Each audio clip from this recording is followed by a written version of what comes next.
Ujang Manhwa kembali menyapa kalian semua. Kali ini, kita akan menyelami dunia brutal dari manhwa terbaru berjudul My Path to Killing Gods in Another World. Dan yang akan memandu kalian adalah punggawa baru kami, Idin Sigma. Silakan, Mang Idin. Di dunia ini, tak ada hitung mundur, tak ada peringatan, dan tak ada tombol untuk keluar. Chen membuka mata. Di sebuah dunia yang semestinya hanya ada dalam permainan. Namun rasa sakit ini nyata, darah yang tumpah, dan kematian benar-benar menjemput. Dia sudah tewas sekali, tapi takdir mempermainkannya, ia kembali terperangkap. Di sebuah gurun terkutuk tempat para dewa pun tak bisa lari, monster bukanlah teror utamanya.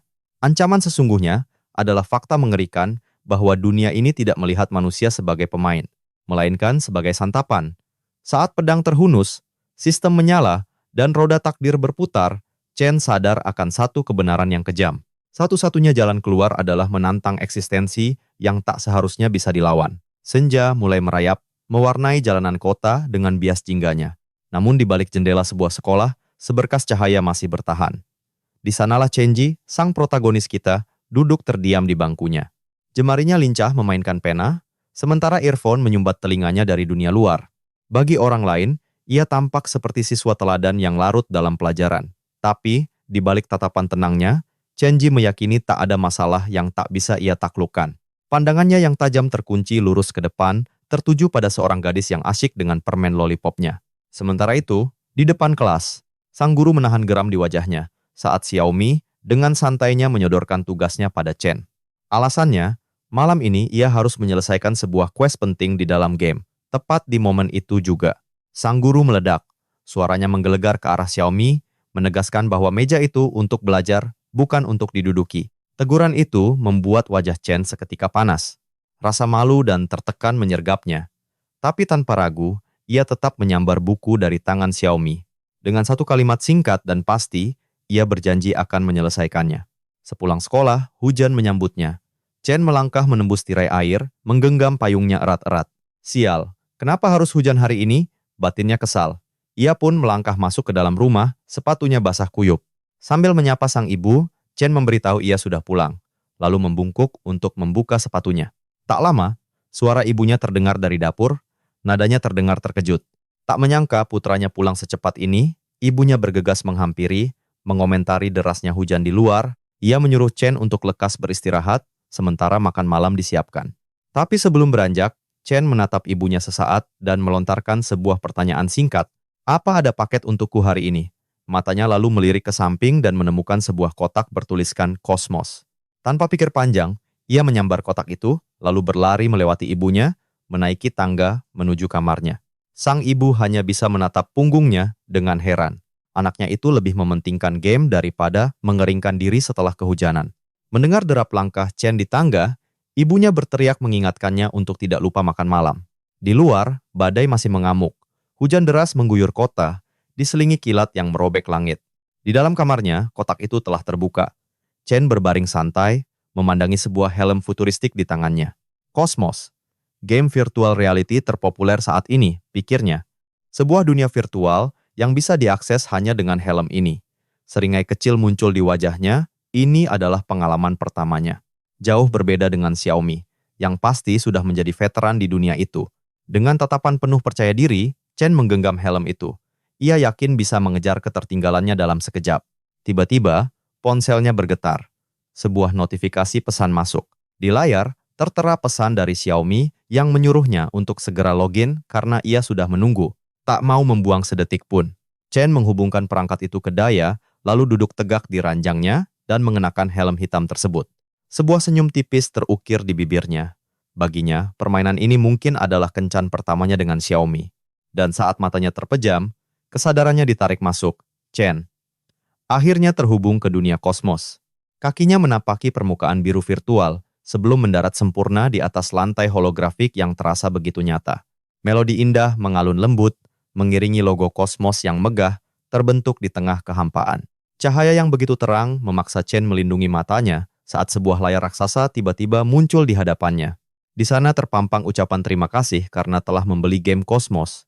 Suara sistem yang hangat namun mekanis mengucapkan selamat datang. Chen menatap layar itu dengan decak kagum yang tak tertahankan. Tak lama berselang, sebuah panel informasi berwarna putih muncul melayang di hadapannya. Panel itu menjelaskan, Cosmos adalah game survival yang membawa pemain masuk ke dalam mitologi dunia. Chen membaca setiap detailnya, menyadari dunia ini penuh dengan bahaya yang mengintai di setiap sudut. Namun di balik bahaya itu, tersembunyi harta karun dan keajaiban yang tak terbayangkan. Setelah penjelasan berakhir, sistem memintanya memilih kelas. Momen inilah yang menandakan permainannya benar-benar dimulai. Layar pun berganti, menampilkan berbagai pilihan kelas yang tersedia. Chen menatapnya, mempertimbangkan pilihannya. Ia teringat ucapan Xiaomi bahwa tim mereka sangat membutuhkan seorang healer. Tanpa ragu, Chen pun memilih kelas healer dan langsung mengonfirmasi keputusannya. Seketika, berbagai pilihan kostum langsung membanjiri layar di hadapannya. Sistem menjelaskan, sebagai bonus pembelian, ia mendapat beberapa set pakaian gratis. Chen berpikir, pakaian kasual akan lebih pas untuk kencan pertamanya. Setidaknya, begitulah yang ada di dalam benaknya saat itu. Dalam sekejap, kemeja putih berdasi biru langsung terwujud di tubuhnya. Setelah penampilannya sempurna, Chen kini mengenakan setelan jas hitam yang elegan. Matanya terpaku pada layar di depannya, memperhatikan bar loading yang perlahan merangkak menuju 100%. Tepat saat itu, terdengar pengumuman darurat dari kejauhan. Semua warga diimbau mematikan alat listrik demi keselamatan. Di luar, badai mengamuk dahsyat. Satu sambaran petir raksasa melesat lurus ke arah rumah Chen. Cahaya membutakan menghantam atapnya, membuat steker game yang terpasang mulai memercikkan bunga api. Arus listrik ganas merambat tanpa ampun melalui kabel, menuju helm kosmos yang terpasang di kepalanya. Tapi Chen, yang sama sekali tak sadar akan mara bahaya, justru tersenyum lebar. Bergumam bahwa kencannya bersama Xiaomi akhirnya akan segera terwujud. Namun senyum itu membeku saat tubuhnya tiba-tiba bergetar hebat. Tersengat listrik bertegangan tinggi yang langsung merenggut kesadarannya. Dengan mata terbelalak, Chen mencoba memahami apa yang terjadi. Di saat bersamaan, semua barang di kamarnya mulai melayang. Seolah-olah gravitasi di ruangan itu telah lenyap. Tubuh Chen diselimuti aura biru misterius, lalu perlahan terangkat melayang di atas tempat tidurnya. Sesaat kemudian, kilatan cahaya yang menyilaukan menyambar dari luar jendela kamarnya. Meski kilatan itu mereda, hujan deras terus mengguyur kota dalam kelamnya malam. Tak lama, helm kosmos yang kini kosong dan berasap tipis jatuh tergeletak di atas ranjang, meninggalkan keheningan yang mencekam. Ibu Chen masuk ke kamar, mengingatkannya untuk mematikan semua listrik, tapi saat ia melangkahkan kaki ke dalam, yang ia dapati hanyalah ranjang kosong dan helm yang tergeletak diam. Dengan wajah penuh kebingungan, sang ibu hanya bisa membeku, bertanya-tanya dalam hati, kemana perginya Chen? Sementara itu, jauh di dalam hutan, geraman buas menggema. Sekawanan orc bengis dengan senjata di tangan, siap menerkam. Di tengah kepungan mereka, Xiaomi terduduk tak berdaya. Pedang di tangannya telah patah dan tak berguna lagi. Dengan mata terpejam erat, ia menjerit sekeras-kerasnya meminta pertolongan. Jeritannya menggema di antara pepohonan. Tiba-tiba, para orc serentak menoleh ke arah sebuah cahaya menyilaukan. Disusul sambaran petir kuning yang dahsyat dari dalam hutan, menerbangkan debu dan tanah ke udara. Dari balik cahaya itu, sesosok pria melangkah maju. Dia adalah Chen yang kini berdiri tepat di samping Xiaomi. Di belakangnya, api berkobar hebat, melahap para orc yang menjerit kesakitan. Xiaomi terperangah, tak percaya melihat Chen muncul dari tengah kobaran api itu. Dengan sigap, Chen mendekap tubuh Xiaomi, menggenggam erat tangannya, lalu berbisik lembut, meminta maaf karena telah datang terlambat. Namun ia berjanji, mulai sekarang semuanya akan baik-baik saja, dan tak ada lagi yang perlu ditakuti. Tatapan Xiaomi berkilau penuh puja, menyebut Chen sebagai pahlawan penyelamatnya. Perlahan, dunia di sekitar mereka seakan memudar, menyisakan wajah mereka yang semakin mendekat hingga nyaris tak ada jarak tersisa. Namun, tepat saat bibir mereka hampir bersentuhan, sebuah sensasi ganjil tiba-tiba terasa. Bukan ciuman lembut, melainkan sesuatu yang basah dan lengket menjilati bibirnya. Chen pun tersentak, meminta Xiaomi untuk tidak terburu-buru, tapi kenyataan pahit menghantam kesadarannya. Chen kini terbaring di hamparan gurun tak berujung, dengan seekor bunglon aneh yang dengan santainya terus menjilati seluruh wajahnya. Saat matanya terbuka perlahan, ia menyadari seluruh wajahnya telah basah oleh lendir yang lengket. Sontak, matanya terbelalak ngeri. Ia menjerit histeris memanggil nama Xiaomi, sebelum tubuhnya terhempas lemas ke atas pasir. Sejenak ia terdiam saat si bunglon kabur menjauh. Chen pun bergumam, game kosmos ini benar-benar melampaui batas realita. Dengan perlahan, Chen menunduk, menatap kedua tangannya sendiri. Ia bisa merasakan aliran energi aneh yang menjalari tubuhnya, sebuah sensasi yang terasa begitu nyata. Ia pun bangkit berdiri, dan keterkejutan langsung terpampang di wajahnya. Sejauh mata memandang, hanya lautan pasir yang terhampar tanpa ujung. Dengan suara lirih, Chen memastikan dirinya memang sudah berada di dalam dunia kosmos. Ia mulai melangkah, sambil melepas dasinya yang terasa mencekik akibat panas yang luar biasa nyata. Meski begitu, sebuah kejanggalan mengusik benaknya. Bukankah seharusnya ia muncul di desa pemula? Kenapa ia malah terdampar sendirian di neraka pasir ini? Ya, ada sesuatu yang terasa sangat salah. Menurut buku panduan permainan, titik awal petualangan seharusnya adalah sebuah desa yang aman, bukan terlempar tanpa persiapan di tengah gurun mematikan seperti ini. Tak lama, sebuah pesan sistem muncul, mengonfirmasi bahwa lokasi Chen saat ini memang termasuk dalam wilayah game kosmos. Chen terdiam. Alih-alih merasa lega, firasat buruk justru semakin menjalari hatinya. Karena ia sadar, bahkan opsi untuk menghubungi layanan bantuan pun sama sekali tidak tersedia. Dengan kesal, ia merenggut jaketnya dan melemparnya ke pasir. Benaknya mulai menghitung. Di gurun sepanas ini, tubuhnya bisa kehilangan 900 ml cairan setiap jam. Sambil menyipitkan mata ke arah matahari yang menyengat, Chen tahu, cepat atau lambat dehidrasi parah akan merenggut kesadarannya. Dan baginya, ini bukan lagi sebuah permainan, melainkan sebuah siksaan. Sambil mengacak rambutnya dengan frustrasi, Chen membuka panel sistem untuk keluar dari kosmos. Ia sudah tidak peduli lagi. Ia harus segera keluar dan meminta penjelasan dari Xiaomi tentang apa yang sebenarnya terjadi. Namun saat tombol keluar ia tekan, seluruh panel sistem berubah menjadi merah menyala, menampilkan pesan, proses keluar gagal. Mata Chen seketika membelalak tak percaya. Jemarinya panik menekan tombol itu lagi, dan lagi, berharap semua ini hanyalah sebuah bug, sistem, atau lelucon konyol yang keterlaluan. Namun, wajahnya perlahan berubah pucat pasi. Seberapa keras pun ia mencoba, sistem yang dingin itu sama sekali tak bergeming. Tidak ada jalan keluar.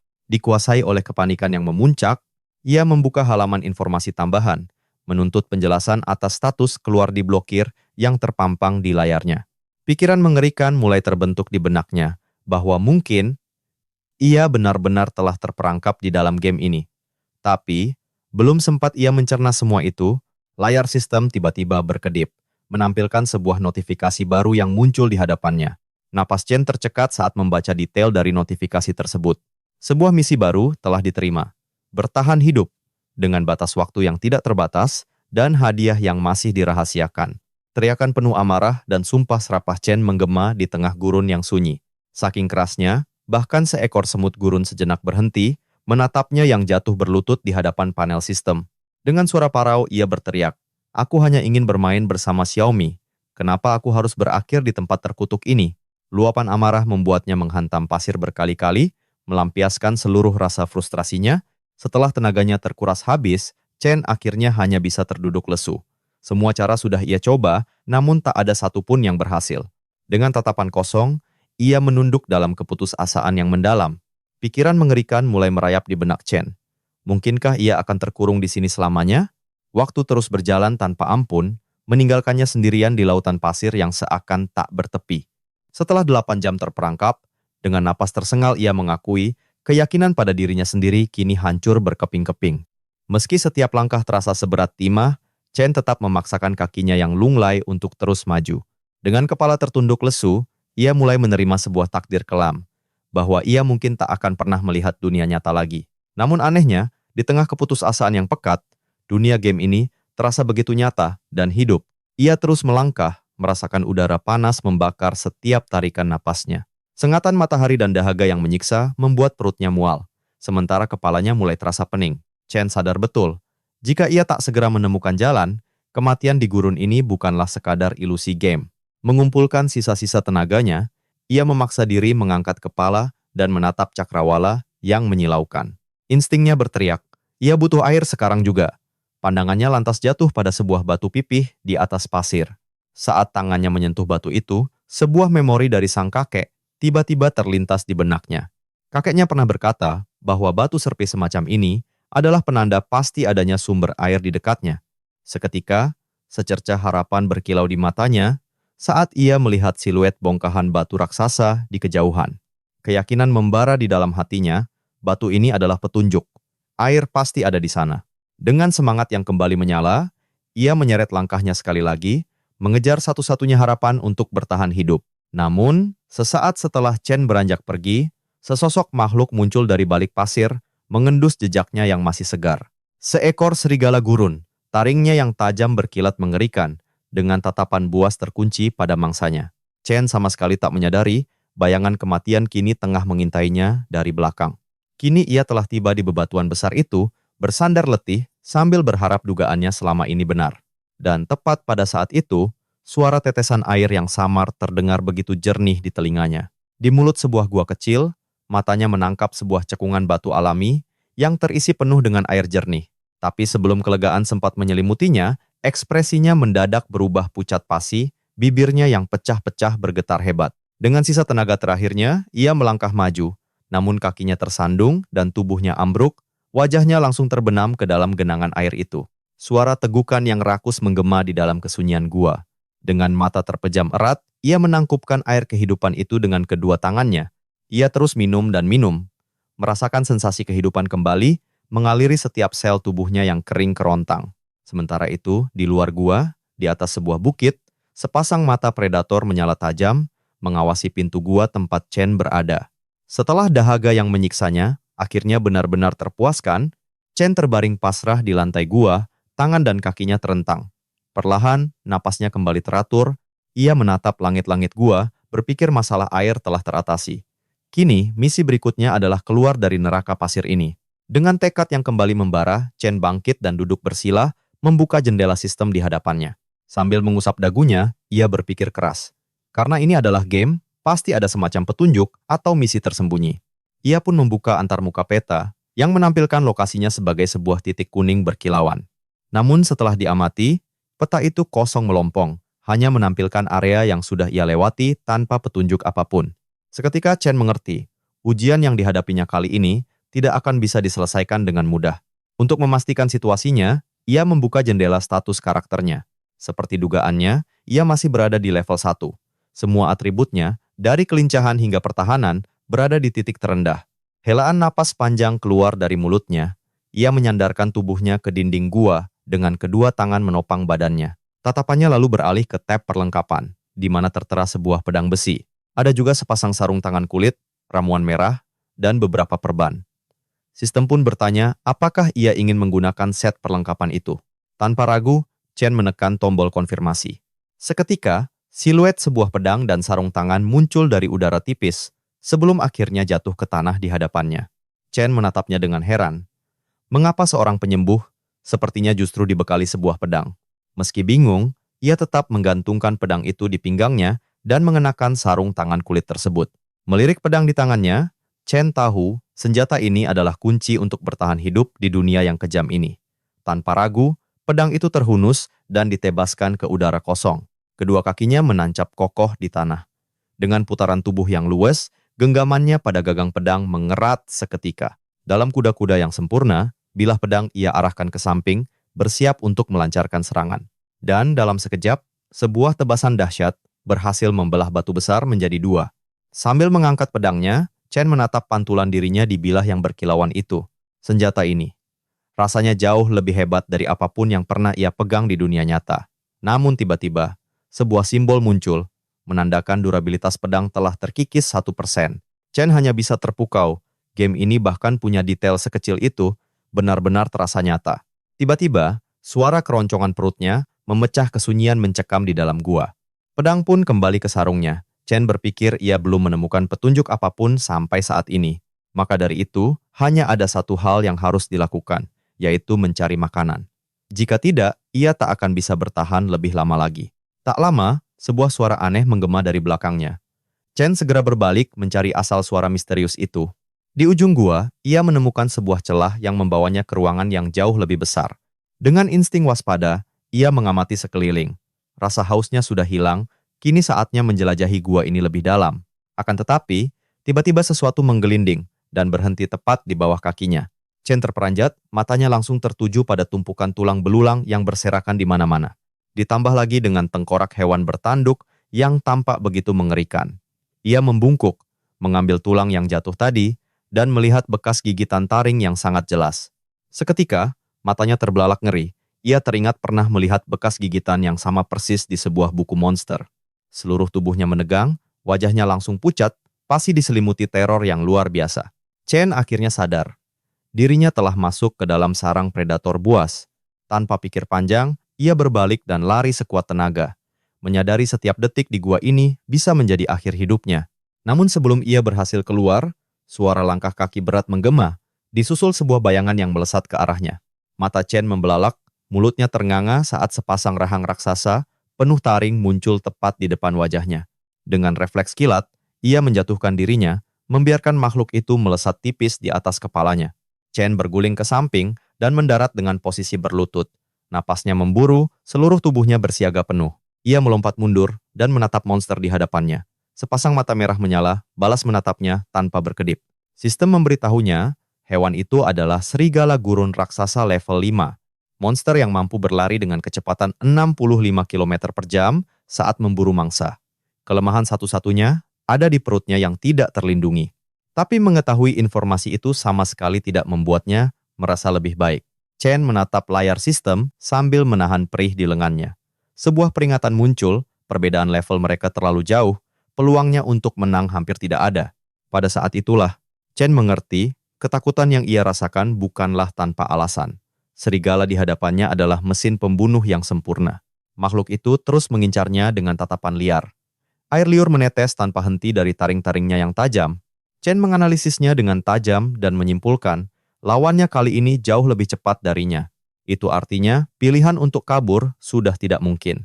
Perlahan, tangan Chen meraih gagang pedangnya. Keringat dingin membasahi wajahnya, lalu dengan suara yang bergetar namun penuh tekad ia berkata, dalam situasi ini, satu-satunya pilihan yang tersisa adalah bertarung sampai mati. Seketika, ingatan Chen melayang kembali ke masa lalunya. Saat ia masih duduk di kelas 1 SMA, menjabat sebagai kapten klub kendo yang disegani. Di masa itu, ia mengangkat senjatanya, dan dalam sekejap, pedang kayu di tangannya membelah udara dengan suara yang menggelegar. Chen berdiri di tengah dojo dengan napas terengah. Di sekelilingnya, deretan piala menjadi saksi bisu atas semua pencapaiannya. Mengenakan seragam hitam khas dengan namanya terbordir rapi, sambil menggenggam pedang latihannya. Chen pernah berkata, dirinya adalah pemain kendo termuda di negaranya, yang berhasil meraih peringkat ke-6 nasional. Alasan ia begitu tenggelam dalam dunia kendo sebenarnya sangat sederhana. Saat Chen masih kecil, televisi di rumahnya menyiarkan turnamen kendo, ia dan ibunya duduk berdampingan di depan layar. Sang ibu menggenggam erat tangan mungilnya, sambil bersorak penuh semangat untuk salah satu atlet favoritnya. Chen ingat betul, ibunya adalah penggemar kendo nomor 1.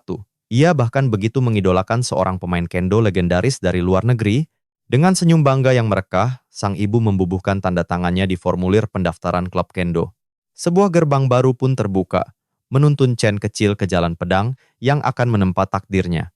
Di sisinya, Chen kecil hanya terdiam, matanya berbinar takjub menelusuri setiap sudut dojo. Dan dari sinilah legenda Chen bermula, menempa dirinya dengan kendo sejak usia belia. Awalnya, ia pikir kendo hanyalah soal seragam keren dan pertarungan yang elegan. Namun setelah melalui hari-hari pelatihan yang berat, Chen akhirnya paham bahwa setiap ayunan pedang menyimpan beban yang tak terbayangkan. Pandangannya terpaku pada seorang pria jangkung, membayangkan sosok itu adalah musuh tangguh yang harus ia hadapi. Aura kelam yang menyesakkan seolah memancar dari lawannya, menekan mentalnya hingga ke dasar. Dalam sekejap, rasa takut melumpuhkan sekujur tubuhnya, setiap ototnya terasa kaku tak bisa digerakkan. Tapi perlahan, Chen mulai mengerti. Sumber ketakutan ini bukanlah musuh di hadapannya, melainkan kelemahannya sendiri. Bruk, suara tubuh kecilnya yang terbanting ke lantai menggema. Momen itulah yang menyadarkannya bahwa kelemahan adalah akar dari semua penderitaannya. Di balik kaca dojo yang berembun, Chen berdiri sendirian menghadap sebuah boneka kayu.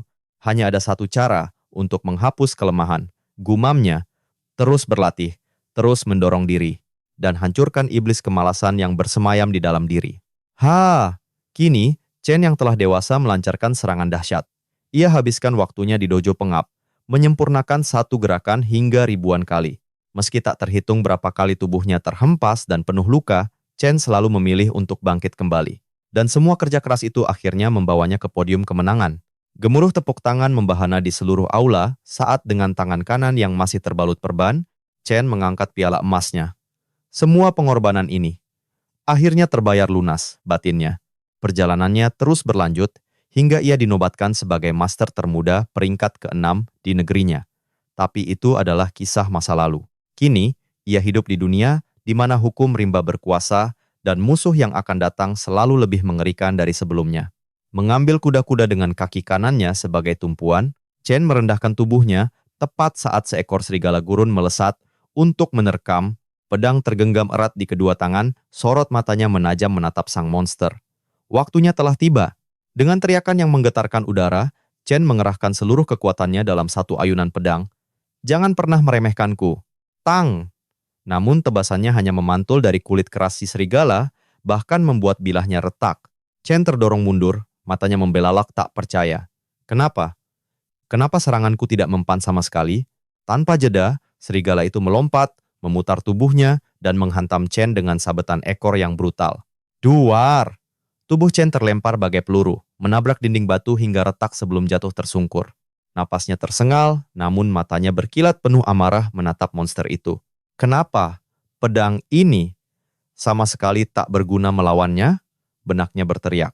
Tiba-tiba, sebuah jendela sistem muncul di hadapannya. Notifikasi. Seluruh serangan yang dilancarkan tidak efektif. Sialan!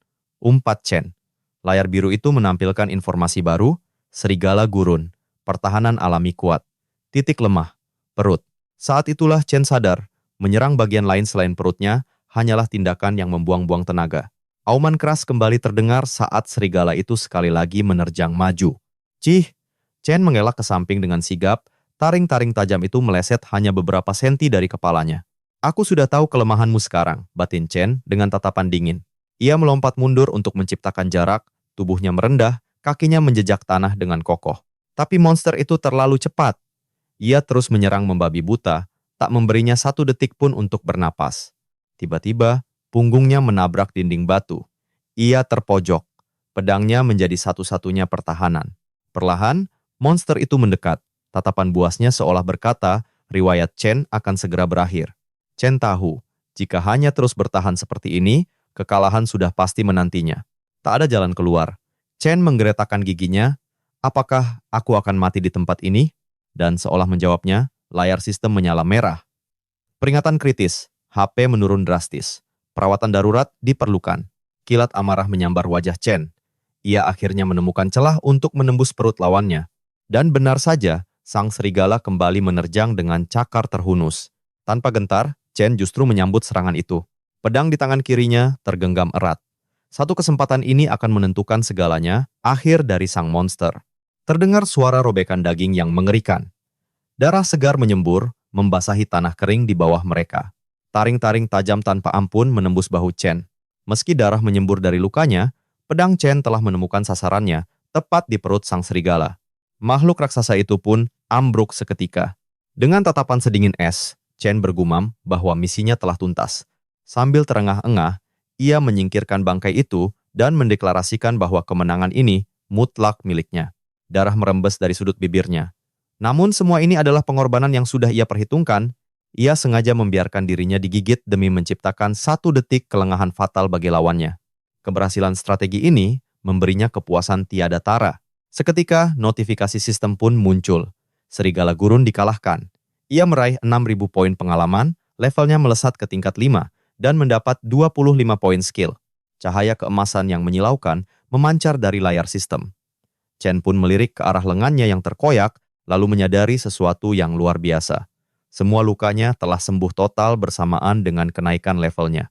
Namun, notifikasi lain muncul, sistem hidden shop telah terbuka. Bukannya gembira, firasat Chen justru memburuk. Instingnya berkata, hadiah ini datang dengan harga yang tak terlihat. Chen bersandar di dinding gua, mengatur napasnya. Ia kembali mengingatkan diri. Ini adalah dunia game. Jadi, hal seperti poin pengalaman dan kenaikan level adalah mekanisme yang wajar di dunia ini. Sambil bersila, ia menatap layar biru di depannya, bertanya-tanya, apa sebenarnya hidden shop ini? Jarinya pun terulur, menekan tombol buka. Rasa penasaran yang kuat mendorongnya untuk mencari tahu. Layar itu meledak dalam cahaya. Angin magis menerpa wajahnya, membuat rambutnya berkibar. Di hadapannya, puluhan jendela baru bermunculan. Setiap jendela memamerkan senjata dan armor legendaris. Mulutnya ternganga tak percaya. Ia bergumam, "Jadi, ini yang mereka sebut hidden shop?" Sebuah jendela berwarna oranye muncul, menampilkan informasi. Barang konsumsi terbuka di level 5, sementara obat-obatan baru bisa diakses di level 15. Chen menunjuk sebuah ikon pedang, keningnya berkerut heran. Sebuah pertanyaan konyol terlintas di benaknya. Siapa yang butuh peralatan dapur di dunia game seperti ini? Apalagi dengan syarat level yang begitu tinggi. Rasa penasarannya pun beralih ke menu yang lain. Ia menekan tombol buka pada menu mercenary. Sistem Valdo membutuhkan 100 dari para pemain.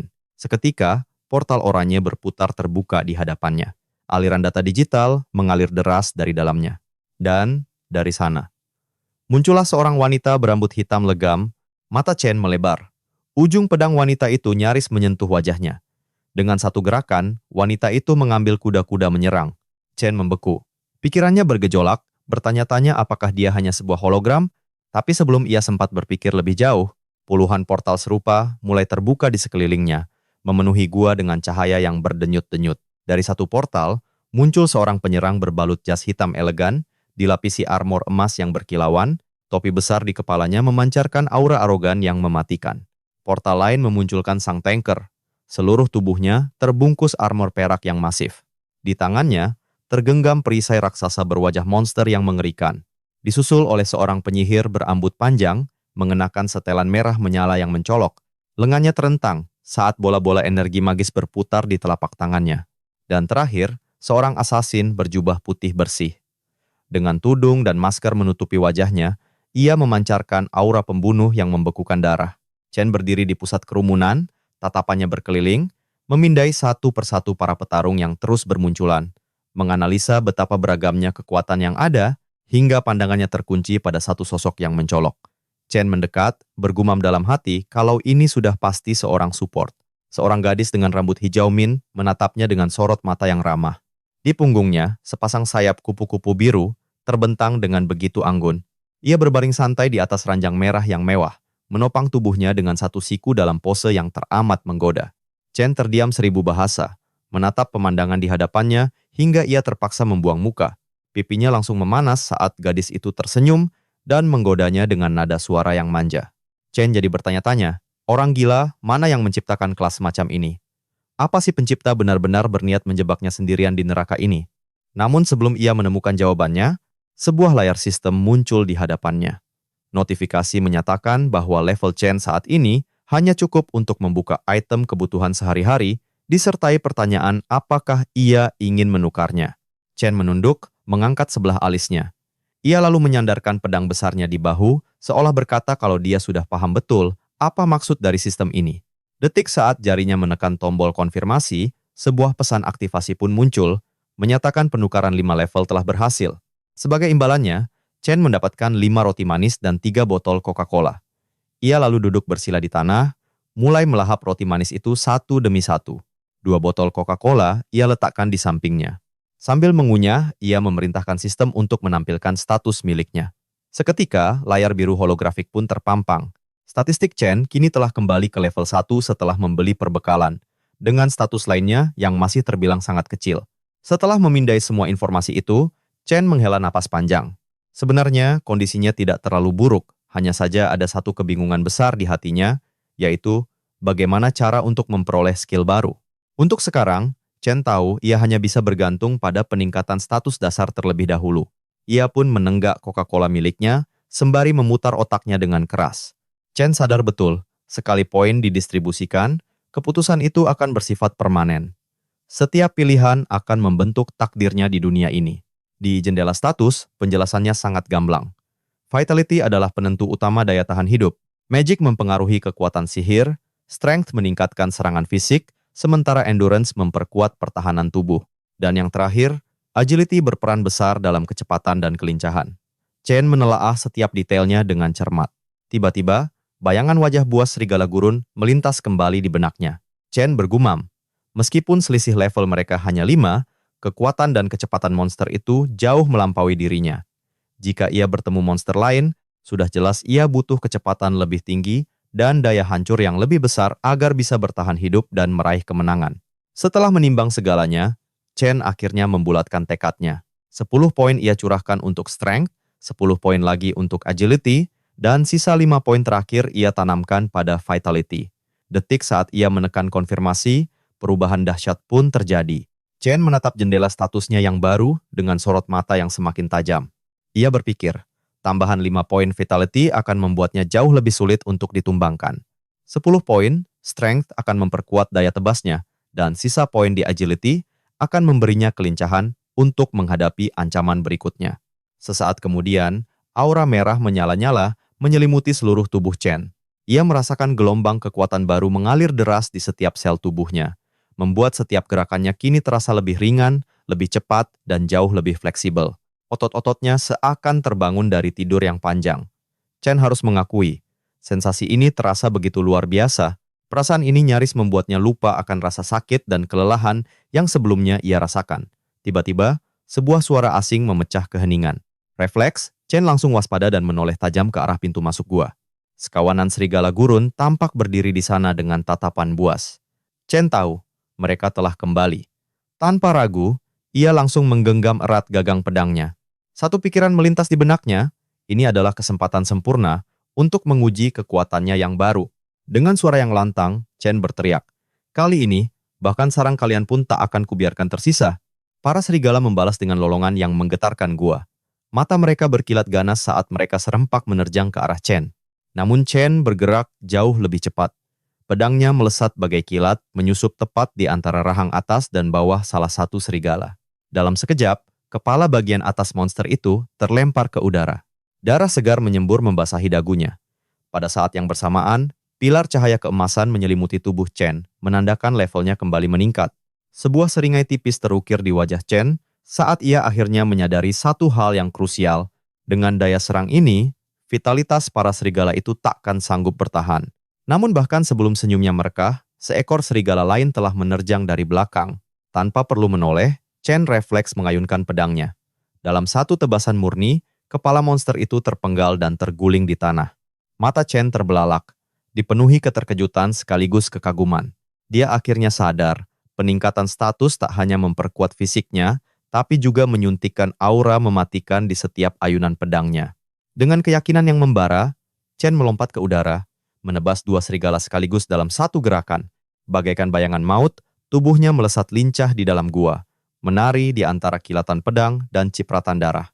Chen menghabisi para serigala satu demi satu, melancarkan tebasan demi tebasan yang mematikan, tanpa memberi mereka celah untuk melawan. Bar pengalamannya terisi dengan sangat cepat. Levelnya meroket seiring para serigala tumbang ke tanah. Tak lama, Chen terduduk di atas tumpukan bangkai, napasnya terengah, kelelahan namun puas. Pedangnya tertancap di tubuh seekor monster, darah segar masih menetes perlahan dari ujungnya. Tiba-tiba, jendela sistem menyala terang, menampilkan ucapan selamat. Notifikasi menyatakan Chen telah mencapai level 15, meraih 24.000 poin pengalaman dan 75 poin distribusi. Chen tersenyum puas. Semakin tinggi levelnya, semakin mudah rasanya menaklukkan para monster ini. Cahaya rembulan mulai menyinari gurun pasir yang gelap, membawa hawa sejuk yang kontras dengan panasnya siang hari. Chen melangkah keluar gua, tangan kanannya siaga di gagang pedang. Setidaknya, persediaan makanan dan minumannya kini sudah aman. Mumpung malam masih bersahabat, ini saat yang tepat untuk mencari jalan keluar dari neraka ini. Akan tetapi, langkahnya mendadak terhenti. Kakinya menyentuh sesuatu yang terasa aneh. Chen menunduk dan seketika matanya terbelalak kaget. Di hadapannya, terhampar lautan mayat serigala gurun. Beberapa masih utuh, namun yang lain tercabik-cabik dengan brutal. Salah satunya bahkan hanya menyisakan tengkorak dengan sisa bulu yang menempel. Rasa penasaran menyelimuti benak Chen. Dia berjongkok, memeriksa bangkai-bangkai itu dengan teliti. Makhluk macam apa yang sanggup membantai satu kawanan serigala dengan cara sebrutal ini? Namun, sebelum ia menemukan jawaban, sebuah tangan tiba-tiba menembus bangkai seekor serigala. Suara daging yang terkoyak terdengar begitu nyata, disusul semburan darah ke segala arah. Chen sontak mencabut pedangnya. Tetesan darah jatuh ke pasir, menciptakan noda gelap. Chen mengangkat kepalanya, mencari sumber serangan itu. Di atas sebuah batu karang, sesosok bayangan berdiri tegak. Hanya dengan satu tangan. Sosok itu mengangkat tubuh serigala seolah tak berbobot, sementara tangan lainnya menancapkan serangan fatal ke serigala lain. Chen menahan napas, kewaspadaannya mencapai puncak. Pandangannya terkunci pada sosok misterius itu.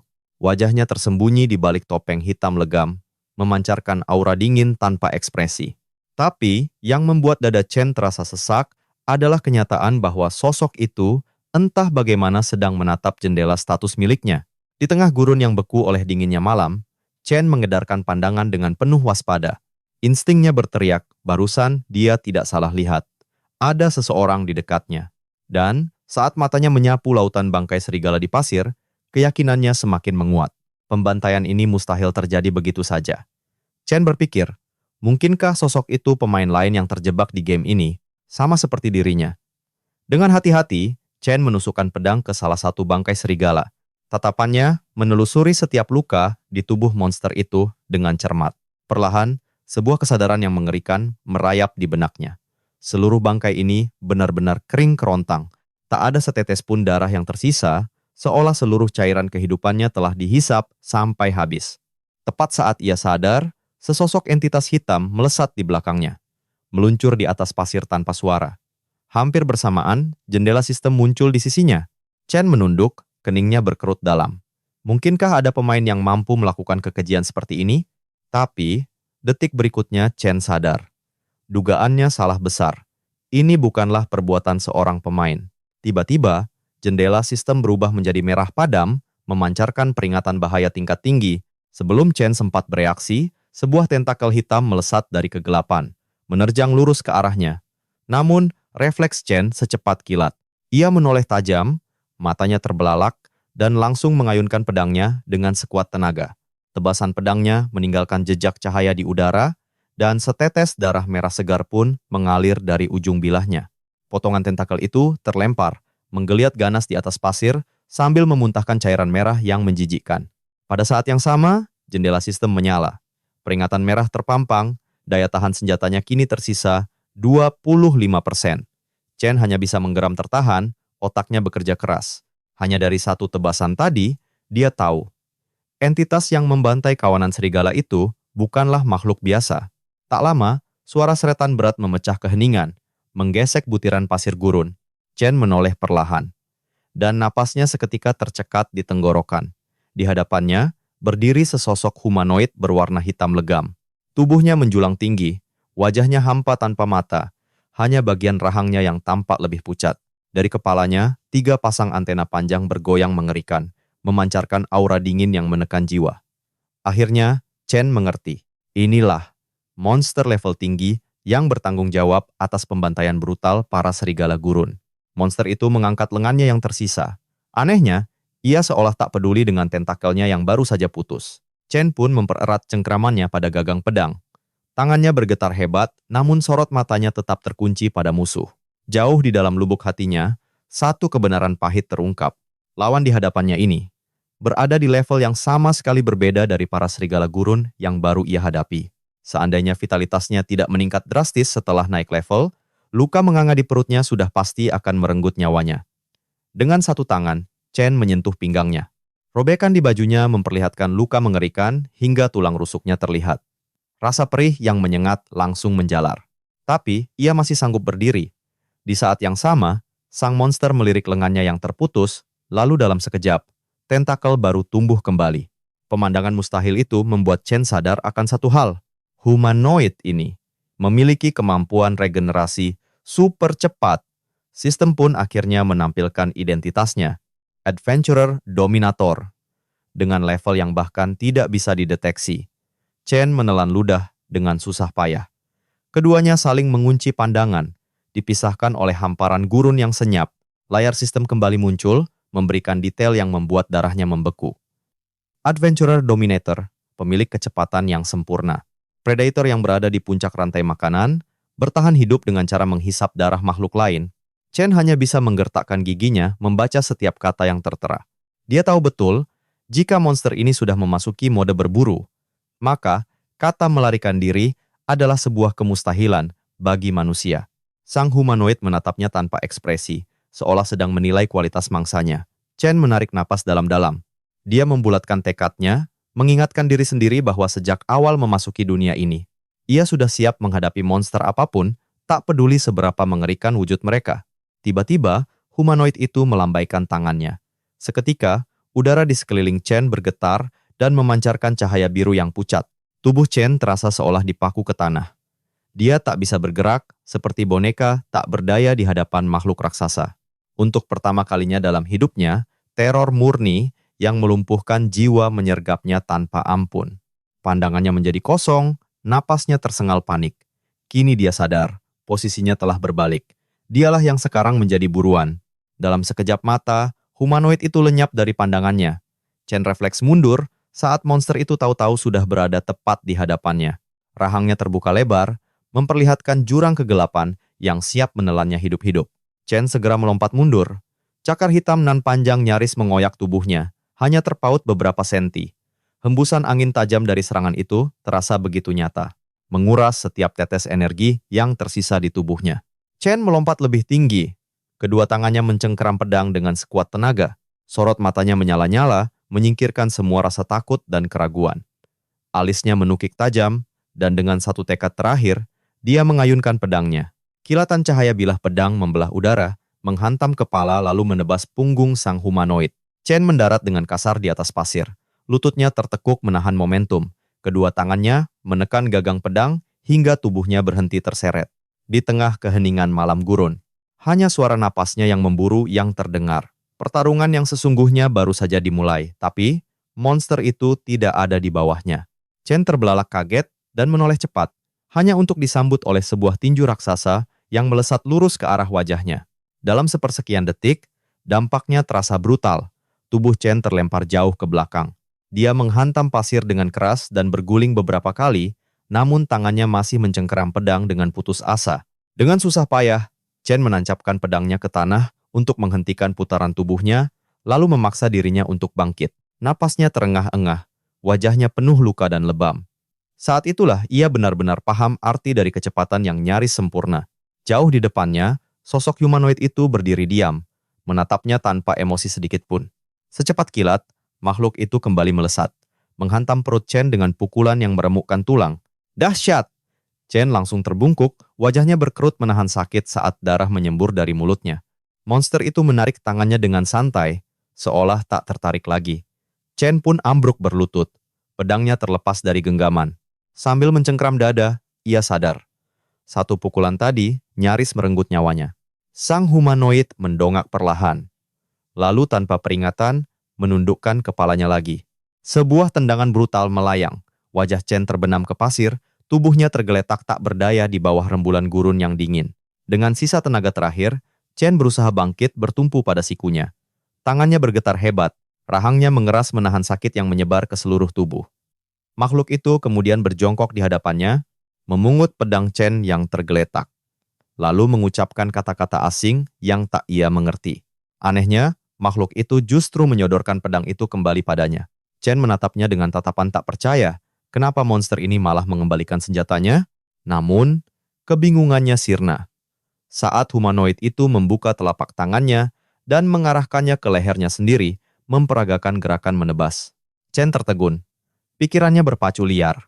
Apa makhluk ini menyuruhnya untuk mengakhiri hidupnya sendiri? Seketika, sebuah ingatan melintas di benaknya. Seekor kucing besar yang bermain-main dengan tikus kecil di cengkeramannya.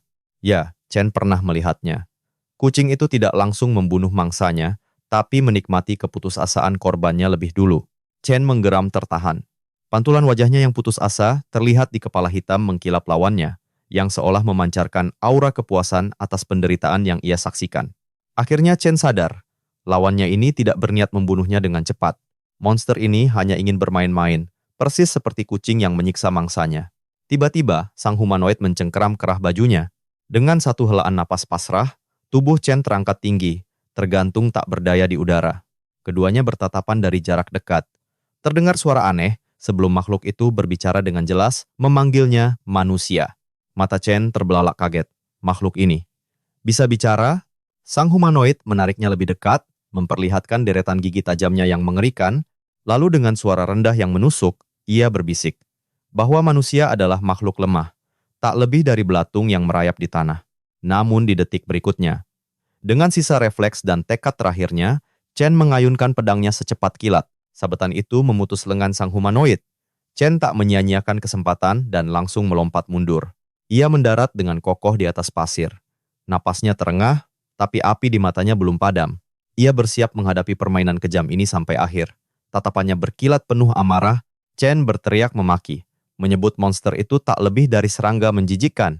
Humanoid itu hanya melirik lengannya yang putus dengan santai, lalu menumbuhkan yang baru dalam sekejap. Dia tertawa terbahak-bahak, lidahnya yang panjang terjulur menjijikkan, sebelum ia berkata dengan nada mengejek bahwa semua ini justru semakin menyenangkan. Karena sudah 100 tahun lamanya, sejak ia terakhir kali bertemu manusia semenarik ini. Chen menunduk sejenak, lalu mengangkat wajahnya dengan senyum pahit. "Aku memang menarik," jawabnya lirih. Darah di dalam tubuhnya terasa mendidih, membangkitkan sesuatu yang telah lama tertidur di dalam dirinya.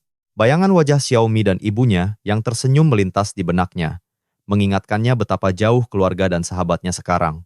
Genggamannya pada pedang semakin erat. Chen melangkah maju perlahan. Tubuhnya mulai diselimuti aura api keemasan yang berpendar terang di tengah gurun yang gelap. Di dalam hatinya, satu tekad telah bulat.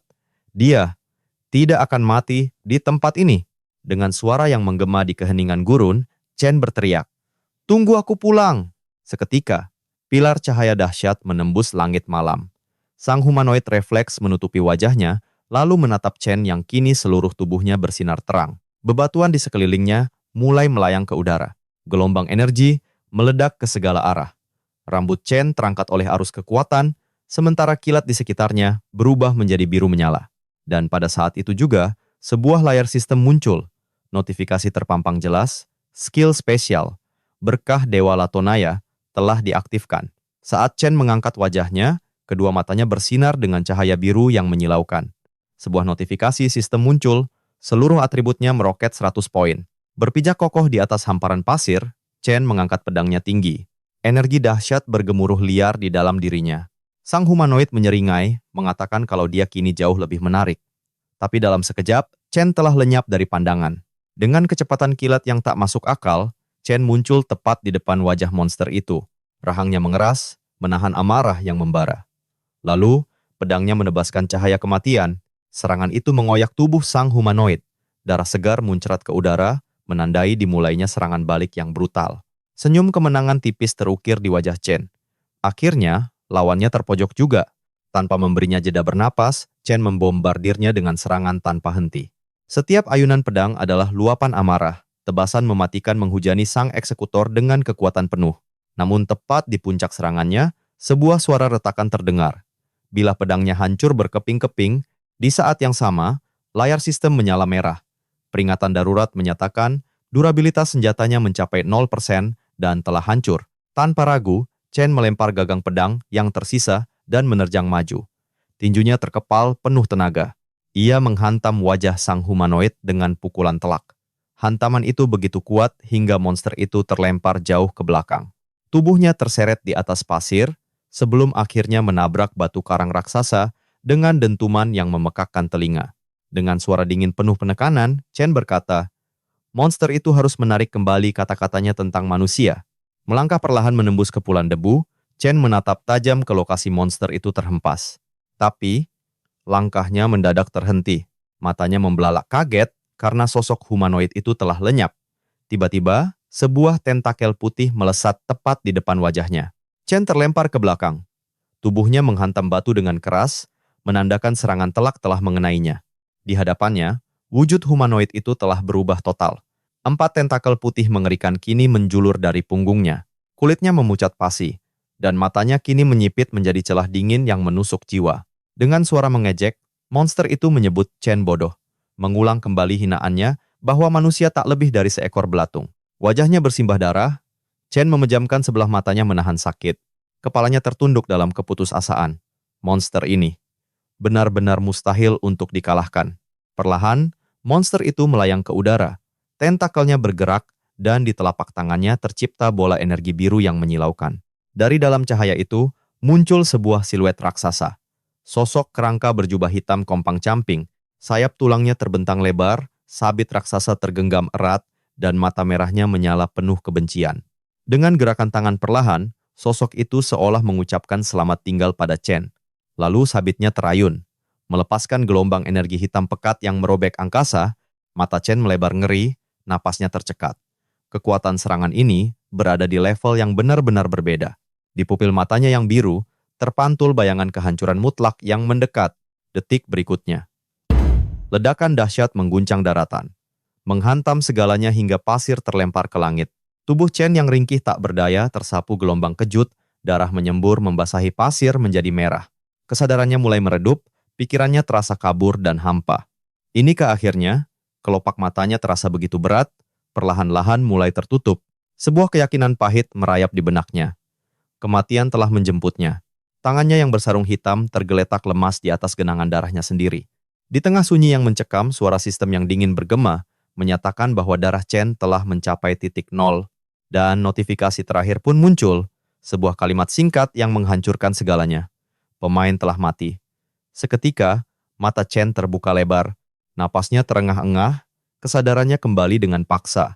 Dia terbangun di atas ranjang sederhana, di dalam sebuah ruangan asing, dengan jendela yang terbuka lebar. Refleks, ia langsung terduduk, megap-megap mencari udara. Tangannya mencengkram dada, memastikan jantungnya masih di sana. Pandangannya beredar liar, berusaha meyakinkan diri bahwa ia benar-benar masih hidup. Bersandar di jendela, Chen menatap keluar. Mungkinkah ia benar-benar telah berhasil keluar dari permainan neraka itu? Namun, raut kebingungan dengan cepat kembali menyelimuti wajahnya. Dari balik jendela, di antara rimbunnya pepohonan, tampak deretan rumah mungil dengan tebing batu yang menjulang gagah di belakangnya. Tempat ini terasa begitu asing. Masih terduduk di ranjang, Chen membuka panel karakternya, menyilangkan tangan di dada, wajahnya seketika mengeras saat kenyataan pahit menghantamnya. Ia masih terjebak di dalam dunia game ini. Ia ingat betul bagaimana sihir monster menghempaskannya hingga tewas seketika. Dahi Chen berkerut dalam, jemarinya menyentuh dagu. Anehnya, setelah kematian itu, ia justru terbangun dengan selamat di rumah asing ini. Perlahan, ia mengangkat bajunya, memeriksa seluruh tubuhnya. Namun anehnya, tak ada satupun bekas luka yang tersisa. Seolah semua tragedi sebelumnya hanyalah mimpi buruk yang mengerikan. Tak lama, pintu kayu berderit membuka. Sepasang kaki melangkah masuk, diikuti seorang gadis berambut merah panjang dalam gaun krem yang sederhana. Ia membawa sebuah baskom kayu berisi pakaian. Saat mengangkat kepala, gadis itu terkejut sesaat, lalu bertanya ragu, apakah Chen sudah siuman? Posisinya berdiri tepat di hadapan Chen yang masih bertelanjang dada. Suasana pun berubah menjadi sangat canggung. Chen tersentak, buru-buru menurunkan kaosnya. Dengan gugup, ia melambai dan menyapa, berkata bahwa ia memang baru saja sadar. Gadis berambut merah itu memalingkan wajahnya. Pipinya merona merah, lalu tiba-tiba sebuah pekikan keras memanggil kakeknya menggema, memberitahu bahwa pria itu telah sadar. Chen membeku di tempat, tangannya masih terangkat kaku di udara. Tubuhnya seakan tak mampu mengejar pikirannya yang kalut. Ia sama sekali tak mengerti apa yang sedang terjadi di sekelilingnya. Di luar, sepasang tangan kekar, penuh bekas luka, sibuk mencabuti tunas dari tanah yang basah. Seorang pria tua bernama Aubrey, bertubuh kekar dengan wajah penuh, kodet bekas pertempuran, memasukkan rumput itu ke keranjang di lehernya. Sesaat kemudian, teriakan dari dalam rumah terdengar, mengkonfirmasi kabar yang baru saja ia dengar. Mendengar itu, Aubrey langsung menghentikan pekerjaannya. Sementara di dalam, gadis itu menatap Chen dengan cemas, terutama setelah ia tahu kalau Chen sempat dinyatakan meninggal. Kini, Aubrey duduk di sebuah bangku kayu, sementara sang gadis duduk di tepi ranjang. Keduanya mendengarkan Chen yang dengan gugup menjelaskan bahwa dadanya dipenuhi luka cakar. Dengan tatapan tajam, Aubrey menegaskan bahwa di tempat ini tidak ada yang namanya game. Tak ada desa pemula, dan mereka semua bukanlah NPC ataupun pemain seperti yang Chen pikirkan. Chen mencengkeram lututnya, rahangnya mengatup erat. Giginya bergemeletuk menahan amarah dan kebingungan yang meledak-ledak. Bagaimana mungkin semua ini bisa terjadi? Baginya, dunia ini jelas adalah sebuah game. Tiba-tiba, Chen mengangkat kepala, sebuah ide cemerlang berkilat di matanya. Dengan wajah serius, ia membuka panel digital di hadapannya, lalu menunjukkannya pada mereka berdua. Aubrey hanya mengembuskan asap tembakau, menatap Chen dengan pandangan dingin yang menusuk. Sementara itu, si gadis berambut merah meletakkan tangan di keningnya, mencoba fokus pada apa yang ditunjuk oleh Chen. Dengan kesal, Chen menekan-nekan panel biru itu, menampilkan inventaris, peta, hingga jendela status sistemnya. Namun, Aubrey dan gadis itu hanya saling berpandangan dengan ekspresi penuh tanda tanya. Melihat Chen melompat-lompat sambil menunjuk ke udara kosong, di mata mereka, Chen terlihat seperti orang gila. Keduanya pun berasumsi kepala Chen pasti terluka parah akibat serangan monster itu. Chen terus menatap panelnya. Jemarinya bergerak semakin panik, hingga dadanya terasa sesak saat satu kenyataan pahit membuat darahnya seakan membeku. Tidak ada koneksi. Chen menatap layar itu dengan rahang mengeras saat menyadari sesuatu yang jauh lebih mengerikan. Akun miliknya, Xiaomi, tidak dapat ditemukan sama sekali. Ia benar-benar telah terputus dari dunia luar. Dadanya sesak oleh frustrasi, ia mengumpat, mempertanyakan cara keluar dari neraka ini. Tangannya menghantam panel digital itu dengan putus asa. Lalu ia meraung sekuat tenaga, memohon untuk bisa pulang. Namun, teriakannya terhenti seketika. Tubuhnya membeku kaku oleh teror saat sebuah suara dingin dari belakangnya berkata, "Tidak ada yang boleh pergi dari tempat ini." Obre kini berdiri di belakangnya. Wajah pria tua itu begitu suram. Suaranya berat saat mengatakan tak seorang pun penghuni gurun Latonaya yang bisa lolos dari wilayah itu. Kobaran amarah menyala di mata Chen. Dengan suara bergetar, ia menuntut untuk tahu alasannya. Baginya, gurun ini mungkin luas, tapi mustahil tanpa jalan keluar. Jika itu benar, lalu bagaimana Obre dan gadis itu bisa sampai di sini sejak awal? Gadis berambut merah itu membuka suara, kilas balik terpantul di matanya. Beberapa tahun silam, Obre adalah sosok raksasa berzirah baja, dengan senjata masif tersandang di punggungnya. Pria itu melindunginya dengan jubahnya sendiri, tepat saat petir dahsyat menghantam bumi. Kala itu, mereka baru saja menumbangkan seekor naga perkasa di tanah Belgama. Gadis itu menelan ludah, suaranya bergetar saat melanjutkan ceritanya. Setelah pertarungan hidup dan mati itu, kesadaran mereka direnggut begitu saja dan terbangun di tempat asing ini. Obrek kemudian menyahut dengan suara berat, wilayah ini adalah gurun. Gurun legendaris Latonaya. Sebuah penjara terkutuk yang bahkan mampu mengurung para dewa. Satu-satunya jalan keluar, menurut legenda, adalah menemukan kuil Kepri. Di dalam kuil itu tersembunyi sebuah koridor kelam, dengan langit-langit yang menjulang tinggi, dipenuhi pilar dan patung-patung yang disinari cahaya kuning, nan suram. Koridor panjang itu pada akhirnya bermuara pada sebuah gerbang raksasa. Hanya setitik cahaya samar yang mampu menembus dari celah kecil di puncaknya. Namun, legenda juga mengisahkan bahwa gurun Latonaya adalah lautan pasir tanpa tepi. Netra gadis itu mulai basah oleh keputusasaan. Ia memalingkan wajah, menutup mulutnya dengan tangan, lalu berbisik lirih bahwa tak terhitung jumlah jiwa yang mencoba mencari kuil keramat itu. Akan tetapi, tak seorang pun dari mereka yang pernah kembali hidup-hidup. Dengan punggung yang masih menghadap Chen, ia menambahkan dengan getir bahwa pada akhirnya semua orang telah kehilangan harapan. Mereka lebih memilih untuk hidup selamanya di neraka pasir ini, daripada harus lenyap dalam pencarian yang sia-sia. Chen hanya bisa menatapnya dengan rahang mengeras. Sebuah kenyataan pahit menghantam dadanya dengan keras. Tiba-tiba, Obre menepuk bahu Chen. Tangan kasarnya terasa berat. Ia berkata dengan nada dingin, "Setiap tahun, selalu ada jiwa baru yang terdampar di Latonaya. Namun, tidak ada satupun yang pernah berhasil kabur." Usai berkata demikian, Obre berbalik menuju pintu, menghembuskan asap pipanya, dan menyuruh Chen untuk menerima takdirnya. Dengan suara tanpa emosi, ia menambahkan bahwa gadis berambut merah itu akan mengajaknya melihat-lihat kota nanti. Sali pun mengekor di belakang Obre, membiarkan Chen sendirian dalam keheningan yang menyesakkan. Chen berdiri mematung, tatapannya yang penuh amarah tertuju pada lantai dingin di bawahnya. Benaknya bergemuruh, ia yakin 100% bahwa semua ini hanyalah bagian dari sebuah game. Alur cerita seperti ini terasa begitu klise, sebuah plot yang sering ia temukan dalam komik-komik fantasi. Tiba-tiba, sebuah layar sistem muncul di hadapannya, membuyarkan segala pikirannya. Chen mengangkat wajahnya dan melihat sebuah simbol sayap emas dengan tulisan "Misi Baru", lengkap dengan tombol konfirmasi yang bersinar. Namun, sebelum menyentuhnya, ia membaca detail yang tertera di sana. Tertulis, karena terlahir kembali di bawah naungan Dewa Kepri, sang terpilih wajib membebaskannya dari belenggu abadi. Chen pun mengepalkan tangannya dengan erat. Syarat misinya terukir dengan jelas. Temukan kuil Kepri di tengah gurun Latonaya dan kalahkan monster penjaga bernama Nabrus demi membebaskan sang dewa. Sinar harapan kembali menyala di mata Chen saat ia membaca imbalan dari misi tersebut.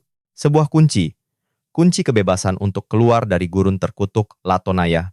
Beberapa saat kemudian, mentari pagi menyinari ladang hijau subur yang dipenuhi tanaman jagung. Di sanalah Chen terbaring, menatap langit biru sambil memeriksa jendela sistemnya. Ia masih mencoba mencerna bagaimana dirinya bisa berakhir di tempat ini. Meskipun kebingungan masih menyelimuti benaknya, Sebuah misi baru memberinya tujuan dan sedikit ketenangan. Chen bertekad akan menuju kuil Kepri, menaklukkan Nabrus, dan membebaskan dewa pelindungnya. Dengan kedua tangan menopang kepala, tatapan matanya menajam menembus birunya langit. Ia bersumpah dalam hati, ketika saatnya tiba nanti, ia harus menemukan cara untuk keluar dari penjara ini. Tiba-tiba lamunan Chen terpecah saat sebuah suara memanggil namanya. Ia segera bangkit dan melihat Sally berdiri di bawah naungan pohon. Angin bertiup kencang, menerbangkan rambut panjang gadis itu, hingga ia harus merapikannya dengan tangannya. Dengan nada sedikit jengkel, Sally bertanya kenapa Chen tiba-tiba menghilang ke ladang, membuatnya harus berkeliling mencarinya hampir setengah hari. Chen berdiri tegak, membiarkan angin menerpa kaus dan rambutnya dengan kencang. Sambil menatap cakrawala, ia meminta maaf dan berkata bahwa ia hanya sedang berjalan-jalan karena tidak ada hal lain yang bisa dilakukan. Saat mereka tiba di tepi tebing, Chen menunjuk ke arah lautan pasir yang terhampar di kejauhan. "Itukah Gurun Latonaya?" tanyanya. Ia melirik Sally yang masih sibuk dengan rambutnya, dan gadis itu mengangguk membenarkan. Sambil merentangkan tangannya, Sally menjelaskan bahwa tempat mereka berpijak ini sepenuhnya dikepung oleh gurun pasir yang tak bertepi. Chen mengikuti arah pandangnya, menatap cakrawala yang seolah tak memiliki akhir. Sally meletakkan tangannya di dagu sambil memperhatikan Chen, yang bergumam entah berapa lama waktu yang dibutuhkan untuk menemukan kuil itu. Namun tatapannya tetap menyala penuh keyakinan. Ia menatap hamparan pasir di depan, dan bersumpah, apapun rintangannya, ia akan keluar dari neraka ini. Chen berbalik, hendak melangkah pergi. Tapi Sally, dengan wajah putus asa, segera menghalanginya, berkata bahwa kuil Kepri itu tak pernah ada. Dan jika Chen tetap nekat, kematian adalah satu-satunya hal yang menantinya. Namun, ancaman itu sama sekali tak menggoyahkannya. Chen terus berjalan di atas rerumputan hijau tanpa ragu sedikit pun. Sally hanya mampu terpaku menatap punggungnya yang menjauh. Tanpa menoleh, sebuah suara tegas terdengar, "Aku sudah pernah mati sekali. Karena itu, risiko apapun demi menemukan kuil itu bukanlah masalah besar baginya." Saat senja mulai mewarnai langit, dedaunan kering menari-nari tertiup angin. Langkah Chen terhenti. Dia memanggil Sally untuk kembali ke kota bersamanya. Sempat ragu sejenak, gadis itu akhirnya menyusul, berjalan di sisinya sambil menyembunyikan kedua tangan di belakang punggung. Dengan suara hati-hati, Sally bertanya, apa Chen sungguh-sungguh ingin mencari kuil Kepri? Wajah Chen tampak serius. Tanpa keraguan sedikit pun, ia menegaskan itulah tujuannya. Jawaban itu seketika membuat es terbungkam. Ia lantas membeberkan kengerian yang sesungguhnya. Tentang gurun yang menjadi sarang monster-monster buas, makhluk-makhluk yang bahkan sang kakek pun tak berani mengusik. Walau demikian, Chen dengan tenang menjawab kalau dia punya kekuatan luar biasa, jadi Sally tak perlu cemas. Namun seolah takdir mengejeknya, langit tiba-tiba pecah oleh kilatan ungu dan gemuruh yang dahsyat. Sambaran energi sihir berkilat tepat di atas kepala mereka. Chen refleks mendongak dengan tatapan tak mengerti. Sedetik kemudian, ledakan besar mengguncang udara, menyebarkan api dan asap pekat ke segala arah. Dari balik kabut asap, 3 siluet dengan aura mengancam menampakkan diri. Salah satunya menyeringai lebar dan berkata, "Heh, seekor mangsa akhirnya terpancing juga." Asap pekat yang menyengat memaksa Chen menutup hidungnya. Ia terbatuk-batuk mencoba memahami situasi. Saat asap memudar, ia melihat Sally sudah berlutut. Satu tangannya menekan tanah melepaskan sihir api. Dengan tatapan penuh amarah, matanya terkunci lurus pada ketiga penyusup itu. Dari telapak tangannya, energi sihir menjalar, membentuk sebuah penjara api yang mengurung mereka bertiga. Ketiga sosok itu terkejut, menyadari bahwa gadis di hadapan mereka bukanlah orang biasa, melainkan seorang penyihir dengan kekuatan sihir yang sangat mengerikan. Seorang pria berambut jabrik menatap Sally dengan senyum sinis dan berkata, "Akhirnya kita bertemu lagi." Sally, yang tubuhnya masih diselimuti sisa-sisa energi sihir, menatap pria itu dengan kebencian yang tak tersembunyi. Wajahnya menegang saat menyadari dia adalah Boban, pria yang paling ingin dia hindari. Perlahan, Sally menurunkan tangannya. Api di telapaknya pun meredup. Chen berdiri waspada di sisinya, mengawasi gerombolan itu.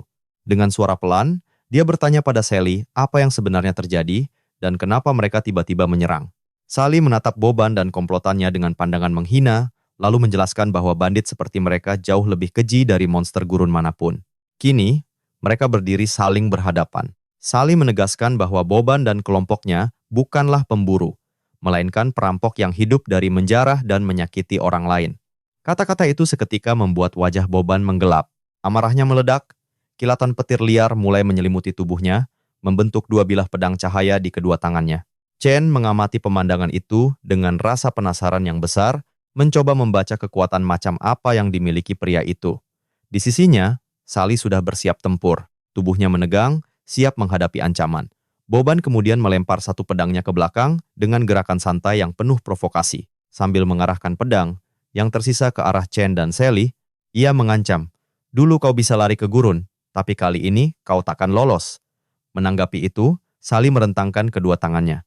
Api kembali menyala dahsyat di kedua telapak tangannya, berputar liar, dan semakin membesar. Matanya berkilat tajam, sementara rambut merahnya terangkat oleh gelombang energi sihir dahsyat yang memancar dari tubuhnya. Dengan wajah serius, Sally menoleh ke arah Chen dan memintanya untuk segera pulang menemui kakeknya. Dengan suara mantap, ia berkata bahwa dirinya sendiri yang akan mengurus Boban, seolah ini adalah pertarungan takdir yang sudah lama ia nantikan. Sementara itu, di tempat lain, Obre berjalan menyusuri jalan setapak saat rintik hujan mulai turun perlahan. Gledek! Sambaran petir dahsyat membelah langit malam, sesaat menyinari dunia sebelum kembali ditelan kegelapan. Langkah Obre terasa berat, sandalnya basah oleh lumpur. Matanya waspada menatap langit, bertanya-tanya akankah badai kembali mengamuk. Kecemasan mulai merayapi hatinya. Menurut perhitungannya, seharusnya Si sudah pulang dari kota sekarang. Obre pun mempercepat langkahnya menembus kegelapan. Sementara itu, di tempat lain, di bawah langit yang kian mendung, tatapan Boban sedingin es menghujam Sally, menegaskan bahwa dia takkan pernah membiarkan Chen pergi begitu saja. Chen menatap nanar Boban, yang dengan angkuh menyampirkan pedang hitam legam di bahunya. Terdengar suara merendahkan dari pria itu, berkata bahwa sihir Sally tak akan pernah bisa menyentuhnya. Rahang Chen mengeras saat Boban menawarkan sebuah pilihan licik. Jika Sally mau menuruti keinginannya, maka si wajah pucat itu baru boleh pergi. Chen hanya bisa terdiam, menatap punggung Sally yang kokoh berdiri di depannya, melindunginya. "Tidak akan," teriak Sally, menolak mentah-mentah. Seketika, raut wajah Boban menjadi kelam. Dia melirik kedua anak buahnya, lalu berdesis dingin. "Baiklah, aku terima. Tapi jangan salahkan aku jika nanti aku berbuat kasar." Seketika, api sihir kembali berkobar di telapak tangan Sally. "Cepat pergi, Chen!" seru Sally dengan panik. "Aku akan menahannya sendirian." Namun Chen menolak dengan tegas. Sally menoleh, matanya terbelalak tak percaya, seolah bertanya apa dia sudah gila. "Aku tidak tahu caranya lari," jawab Chen mantap.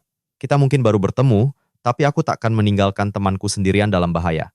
Belum selesai kalimatnya, sekelebat bayangan hitam melesat. Tangan Boban sudah mencengkram wajah Chen dengan brutal. Brak!